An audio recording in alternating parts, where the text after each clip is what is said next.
Akiaria hindi ya igongona ria gukungwira muthii wa World Hospice and Palliative Care Day, murugamiriri munene wa mucii uyu Steve Mucia augite makungwagira muthii na arwaru na family ciao ari ta njira imwe ya kumomiriria na oho oro kahinda-ini o kau mamahe uteithio wa diaper cia andu agima na kumathurima mirimu ya cancer gutari marihi. We know very well that it is very difficult when you have a serious illness. Sometimes you feel isolated. So this day, it was created whereby people come together to create that awareness, to share their experiences, those who have been suffering and the families who have been going through these challenges. We're distributing colostomy bags.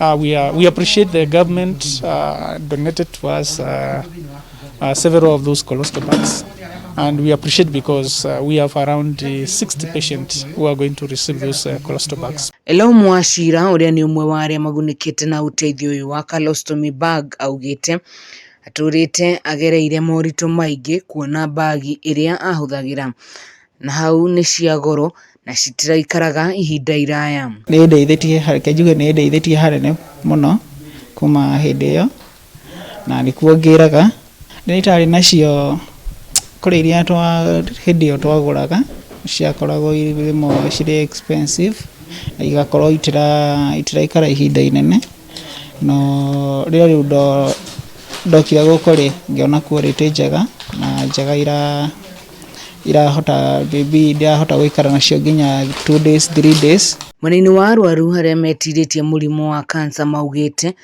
kuhitukira mubango uyu wa palliative care ni mathomete uria mangiikara na murimu uyu na matigatorio niguo. Ni mandeithirie muno kugia na mwihoko kumenya uria ati kwanirwo uko ina cancer ti muico woturo na ngiambiria guka palliative care ni thomithitie maundu maingi muno tondu ndamenye kumanage kana gutura na murimu wakwa.